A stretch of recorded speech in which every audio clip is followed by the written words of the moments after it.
Alors, on va parler un peu de choses un peu plus gaies. Et là, vous vous êtes dit, la personne qui est là depuis une demi-heure, en train d'écouter, est payée pour être là, juste à faire la plante verte, parce qu'elle est rousse, non? Parce qu'elle est gay? Je laisserai planer le doute.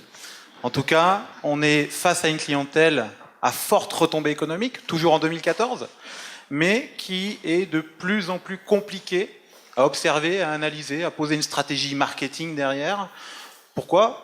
Sans doute parce que les comportements de cette cible étaient pas uniques, mais étaient assez connus, et que de plus en plus aujourd'hui, on est face à des clientèles gays, LGBT, et non pas une clientèle. Tout à fait. En premier temps, j'ai toujours trouvé que l'industrie touristique a sous-estimé l'importance de cette clientèle. J'ai mis quelques chiffres ici, 2 chiffres. 10 du volume des touristes, donc des dépenses touristiques, c'est 250 millions de dollars à Montréal.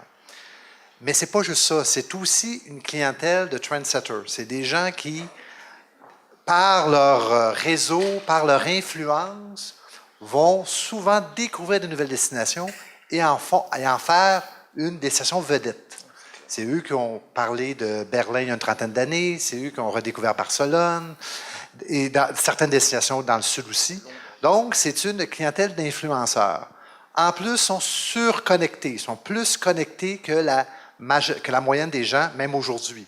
Donc, des influenceurs surconnectés qui dépensent beaucoup en voyage. Ils ne dépensent pas énormément plus que les autres, c'est qu'ils font plus de voyages que les autres. Donc, c'est une destination très, très importante. Qu'est-ce qu'on voit, donc, les deux titres, les deux jeux de mots? Une des premières tendances qu'on voit, c'est que les jeunes, donc, premièrement, complexité, lesbiennes, gays, bisexuels, transgenres, donc c'est déjà complexe. Les deux grands groupes, les lesbiennes et les gays, ont des univers touristiques complètement différents. Les gays plus urbains, lesbiennes plus dans des régions resort, même à ça, c'est mouvant. Donc, c'est déjà un univers complexe qui est en changement important. Ce qu'on constate dans les milieux urbains pour la clientèle gay, c'est que les jeunes, donc les moins de 40 ans, puis là, sans vouloir dire qu'il y a une fracture générationnelle, ont des comportements très différents des gays plus âgés qui continuent d'avoir des comportements très centrés sur le village gay, par exemple, les attraits gays et les grands événements gays. Alors que les plus jeunes, sans dire que c'est tous, ont tendance à avoir un comportement qui ressemble de plus en plus à la moyenne des comportements des voyageurs. Donc, clientèle importante, où on doit s'ajuster comme intervenant touristique, puisqu'elle est importante et influente, à offrir des prestations qui sont en train de changer selon les groupes d'âge. Donc, et je dirais que probablement que la nouvelle génération est peut-être plus ouverte à sortir des milieux urbains et à faire d'autres types d'expériences que la expérience qui était très consolidée dans des quartiers gays de grandes villes. Et en ce sens-là, je pense qu'il y a un intérêt à regarder ces questions-là. Autre élément qui, de moins en moins gay, G-A-Y, c'est la question de l'acceptation ou non avec des pratiques gays dans des pays d'Occident, aux États-Unis, où une journée, on voit une bonne nouvelle, l'autre journée, on voit une mauvaise nouvelle. Et ça a bien sûr un impact sur les voyages quand un État américain décide d'être plus conservateur ou moins conservateur, ou un État de l'Europe de l'Est décide de changer et publiquement. Donc, on est dans un univers où on aurait pu penser que l'acceptation des droits des LGBT est linéaire et va de plus en plus vers des libertés, une acceptation. Mais ce qu'on constate depuis quelques années, même en France, il y a eu sur le mariage gay, il y a eu moi, j'ai été très surpris de voir les manifestations monstres à Paris. Donc, cette linéarité, là, c'est pas vrai que ça s'en va de façon... Donc, ça aussi, ça a un impact. S'il y a des pays qui se ferment, bien sûr, c'est des opportunités pour ceux qui sont ouverts et la concurrence est très forte. Des villes conservatrices comme Toronto et Boston, qui étaient perçues conservatrices il y a 15-20 ans, sont maintenant très agressives sur le marché gay. Donc, les destinations sont en mouvance. C'est un marché qui est aussi complexe. Je rappelle que Tourisme Montréal a fait une première étude en 1995 là-dessus, la 6e édition à jour en 2012.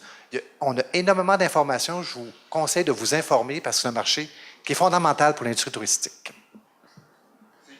Je me permets, je ne suis pas supposé, mais mon nom n'est pas là.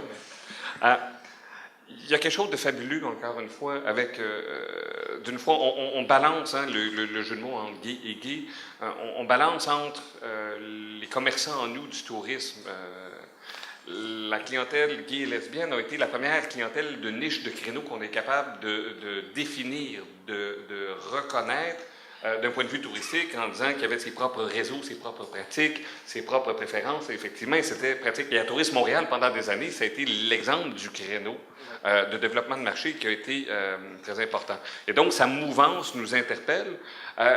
Et ce que je trouve assez exceptionnel, et Pierre en a fait mention, et ça me touche particulièrement cette notion-là de... dans ma jeunesse, on me disait le 21e siècle, ce serait celui de toutes les libertés où les considérations d'acceptabilité seraient plus des préoccupations, où le religieux n'aurait plus sa place. Or, c'est un peu étonnant quand on regarde d'un point de vue touristique et d'un point de vue de citoyen du monde, de voir à quel point il y a encore beaucoup de ces conflits-là, à quel point les conflits religieux sont omniprésents, ces batailles-là sur l'identité, sur ce que nous sommes. Et encore une fois, il est étonnant de voir qu'on voit dans certains pays d'Afrique une recriminalisation de l'homosexualité. On ne parle pas de petite non-acceptabilité, on parle de phénomènes très importants, de le voir de façon aussi importante, de voir que l'année des Jeux olympiques d'hiver à Sochi, donc qui débute en 2014, des lois où on vous dit « exprimez votre homosexualité, on vous envoie en prison », comme touriste, ça nous interpelle beaucoup et qu'on voit les manifestations contre le mariage pour tous en France également. Donc cette idée-là de notre idéal du tourisme qui pacifie les gens et témoignage de l'ouverture, je me demande si on n'observe pas certains reculs. Vous allez dire, je suis pessimiste aujourd'hui. C'est ma job aujourd'hui. Réaliste. Des fois, ça va bien, des fois, ça va moins bien.